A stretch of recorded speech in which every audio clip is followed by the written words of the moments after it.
నమస్తే, welcome to special focus. Ayyappa ఇది మాట కాదు, మాల అంతకన్నా కాదు. మనిషిని సత్యం గుణం వైపు నడిపించే ధర్మపదం, సత్యం వైపుకు పయనింపచేసే సద్గుణ మార్గం. కఠినమైన దీక్షతో శరీరాన్ని శుద్ధి చేసుకుని ప్రకృతి వైపుధ్యం. అనవసరపు మాటల జోలికి వెళ్లనివ్వని లక్ష్మణ రేఖ. అపచారం చేస్తే అగ్నికి ఆహుతవుతామని నిత్యం మనల్ని హెచ్చరిస్తూ మండలం రోజుల పాటు అంటే 41 రోజుల పాటు నియమ నిష్టలతో ఉంటూ అనునిత్యం హరిహర పుత్రుణ్ణి అంటిపెట్టుకుని ఆయన నామం జపిస్తూ స్మరిస్తూ కీర్తిస్తూ గానం చేస్తూ మననం చేస్తూ ఆ మహాదేవుని కుమారుని దర్శించుకుంటాం. స్వామిని చేరుకోవడానికి 10 కిలోమీటర్లు కాలినడకన వెళ్తుంటారు. కొండ కోణంలో అటవీ మార్గంలో స్వచ్ఛమైన నిర్మలమైన ప్రశాంతమైన వాతావరణాన్ని ఆస్వాదిస్తూ ప్రకృతి ప్రసాదించే అమృతతుల్యమైన గాలిని శ్వాసిస్తూ దీర్ఘకాలిక రోగాలను తగ్గించుకుంటూ మనోవ్యాకులత నుంచి స్వాంతన పొందుతూ అయ్యప్పలు సన్నిధానానికి చేరుకుంటారు. పరమ పవిత్రమైన ఈ యాత్రలో నిష్ఠగా ఉండాల్సిన అవసరం ఉంది. అయితే ప్రాంతాలను అనుసరించి అయ్యప్ప దీక్ష చేపట్టిన వారు కొన్ని నియమాలు పెట్టుకుంటారు. ఆనాటి పెద్దలు నిర్ణయించిన నియమాల ప్రకారమే స్వామిని దర్శించుకుంటారు. దీక్షలు కూడా ఆయా నియమాలను బట్టే కొనసాగుతుంటాయి. ఉదాహరణకు తెలుగు రాష్ట్రాల్లో స్వాములు నల్లని దుస్తులు ధరిస్తే తమిళనాడు, కేరళకు చెందిన కొందరు నీలం రంగు దుస్తులు ధరిస్తారు. కొంతమంది భక్తులు చెప్పులు వేసుకుని అయ్యప్ప కొండనెక్కుతారు. ఇది తప్ప కాదా అంటే మనకు తప్పుగా కనిపించవచ్చు, కానీ వారు పాటించే నియమాల ప్రకారం తప్పు కాకపోవచ్చు. స్వామి దీక్ష తీసుకుంటే అత్యంత కఠినమైన నియమాలను పాటించాలని అంటుంది తెలుగు సంప్రదాయం. ఎందుకంటే ఈ 41 రోజులు జీవితంలో పాటించే నియమాల్లో కొన్ని జీవితాంతం కొనసాగుతాయని, తద్వారా మనం తప్పుడు మార్గాల నుంచి బయటపడేందుకు అవకాశం ఉంటుందని అంటారు. ఇందులో భాగంగానే మైళ్లకు దూరంగా ఉంటారు. లౌకికంగా మనకు ఎన్ని పనులైనా ఉండొచ్చు, లౌకికంగా మనం ఎన్ని మాటలైనా ఇవ్వచ్చు, కానీ భగవంతుని దగ్గరకు వచ్చేసరికి నియమాలను తప్పకుండా పాటించి తీరాల్సిందే. అలా పాటించుకుంటే దాని పర్యవసానాలు ఎదుర్కోక తప్పదని వేదవాజ్మయం చెప్తోంది. ఇదంతా ఎందుకు చెప్తున్నానంటే, సినీ నటుడు రామ్ చరణ్ అయ్యప్ప మాలలో కడప దర్గాను సందర్శించారు. ఇలా దర్గాను సందర్శించడం తప్ప రైటా అన్నది ఇప్పుడు చర్చనీయాంశంగా మారింది. మరి ఇది తప్ప రైటా అన్నది ఇప్పుడు తెలుసుకుందాం.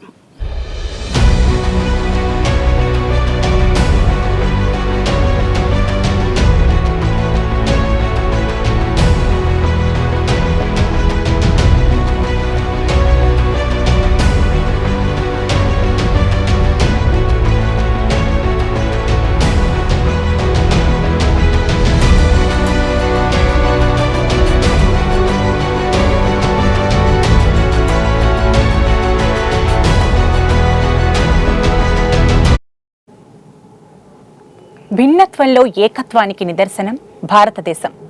ఇక్కడ ఎన్నో మతాలు, ఎన్నో సంప్రదాయాలు, ఎన్నో ఆచారాలు. ఎవరి ఆచారాన్ని వారు విధిగా ఫాలో అవుతారు. అయితే ఒక్కొక్క మారు తప్పనిసరి పరిస్థితుల్లో కొన్ని నిబంధనలు, నియమాలను ఉల్లంఘించాల్సిన పరిస్థితులు వస్తుంటాయి. ఇప్పుడు రామ్ చరణ్ ఆ నియమాలను ఉల్లంఘించాడన్నది పెద్ద చర్చ. సంప్రదాయాల ప్రకారం దీక్షా వస్త్రాలు ధరించినప్పుడు ఆలయాలను తప్పించి సమాధులను సందర్శించకూడదు అంటారు. దర్గాకు అర్థం సమాధినే. ఇలా చెప్పుకుంటే షిరిడీలో ఉన్నది కూడా సమాధినే కదా, అక్కడికి వెళ్లి భక్తులు దర్శనం ఎందుకు చేసుకుంటారు అనే అనుమానాలు రావచ్చు. అయ్యప్ప ఆజన్మ బ్రహ్మచారి. ఆయన నియమాలు అత్యంత కఠినంగా ఉంటాయి. అంటూ ఆయన చాలా దూరంగా ఉంటాడు. కుటుంబంలో లేదా మనకు బాగా దగ్గరి వారు మరణించినప్పుడు దీక్షలో ఉండగా వెళ్లాల్సి వస్తే దీక్షా వస్త్రాలు తీసేసి ఆ కార్యక్రమం చూసుకుని వచ్చి అపచారం తొలగిపోయేందుకు సంప్రోక్షణ చేసుకుని తిరిగి దీక్షా వస్త్రాలు ధరిస్తారు. దీక్షను దీక్షలాగే చేయాలన్నది గురుస్వాముల ఉవాచ. అయితే ఈ ఆధునిక కాలంలో ఇలాంటి కఠినమైన నియమాలు పాటించడం దాదాపుగా అసాధ్యమనే చెప్పాలి. భక్తి మనసులో ఉంటే సరిపోతుంది, పైకి చూపించవలసిన పని లేదనే వారు కూడా ఉన్నారు. నిర్మలమైన భక్తిభావం ఉన్నవాళ్లు ఎక్కడికైనా వెళ్లొచ్చు, ఎలాగైనా ఉండొచ్చు. ఇందులో ఎలాంటి సందేహం లేదు. నిర్మలమైన భక్తి కూడా సమాజంలో విమర్శలు ఎదుర్కోవలసి వస్తుంది. రామ్ చరణ్ కడప దర్గాకు ఎందుకు వెళ్లాడు అన్నదే ఇక్కడి ప్రశ్న. సంగీత దర్శకుడు ఏఆర్ రెహమాన్ 80వ జాతీయ ముషైరా గజల్ ఈవెంట్కు రామ్ చరణ్ను తీసుకొస్తానని మాటిచ్చాడు. ఆ మాట ప్రకారమే రామ్ చరణ్ను రెహమాన్ దర్గాకు తీసుకొచ్చాడని, దర్గాలో ప్రార్థనలు చేశారని అంటున్నారు. దీనిపై పెద్ద దుమారం రేగుతున్నది. మనసులో నిర్మలమైన భక్తి ఉన్న వ్యక్తులు ఎక్కడికైనా ఎలాగైనా వెళ్లొచ్చు. రామ్ చరణ్ ఎంత నిర్మలంగా ఉన్నారు అన్నది మనకు తెలియదు కదా, అది ఆయన ఒక్కరికే తెలుస్తుంది. భక్తితో ఉన్నవారికి గుడి, మసీదు, దర్గా ఇలా ఏవైనా ఒక్కటే.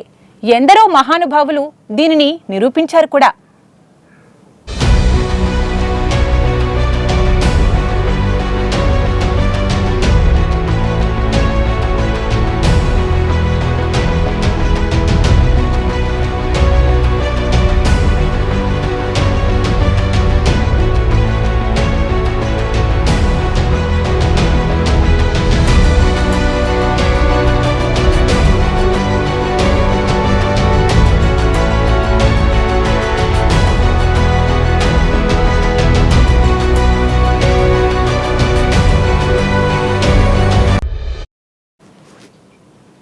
అయ్యప్ప స్వాములు స్వామి సన్నిధానం వెళ్లే ముందు వావర్ స్వామి అనే ముస్లిం భక్తుడి సమాధిని సందర్శిస్తారని, మసీదులో ప్రార్థనలు చేస్తారని, అక్కడ రాత్రిపూట బస చేస్తారని, శబరిమలలో లేని తప్పులు కడపలో ఎందుకు అని ప్రశ్నించేవారు కోకొల్లలు.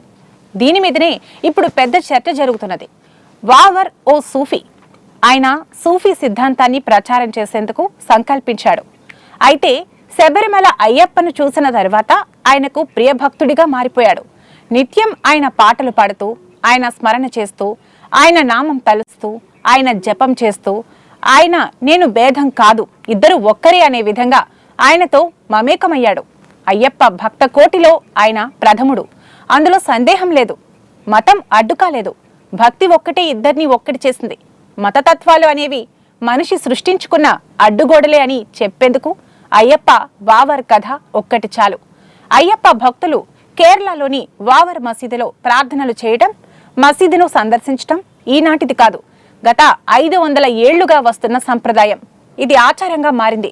అయ్యప్పను దర్శించుకునే ముందు ఈ వావర్ మసీదులో ప్రార్థనలు చేయడం ఆనవాయితీ. భౌతికంగా లౌకికమైన దృష్టితో చూస్తే వేరువేరుగాను, ఆత్మ జ్ఞానంతో చూస్తే అన్నీ ఒక్కటేగాను కనిపిస్తాయి. పరమాత్మకు ఏ రూపం ఉందని ఎవరు చెప్పగలరు? ఆయన నిరాకారుడు, నిర్గుణ స్వరూపుడు. అయితే ఈ రూపాన్ని అందరూ పట్టుకోలేరు. కనుకనే సాకార రూపంలోకి మలిచి నిరాకారుడిని సాకారంలో ప్రతిష్ఠ చేస్తాం. రూపం మారినంత మాత్రాన గుణం మారదు. ఆత్మ జ్ఞానం అలవర్చుకున్న వారికి భౌతిక కట్టడాలతో పనిలేదు. భౌతిక కట్టడాలతో సంబంధాలు పెంచుకున్న వారికి ఆత్మ జ్ఞానం బోధపడదు. ఇది అవగతం కానంత వరకు వేరువేరుగానే చూస్తాం. పొరపచ్చాలు పెంచుకుంటాం. వాదోపవాదాలు, కుమ్ములాటలు, గలాటాలతో జీవితాన్ని వృధా చేసుకుంటాం. భగవంతుడిని దూరం చేసి ఆయన పేరుతో రక్తం వచ్చేలా కొట్టుకుంటాం. ఇలాంటి వారిని ఆ భగవంతుడు కూడా కాపాడలేడు.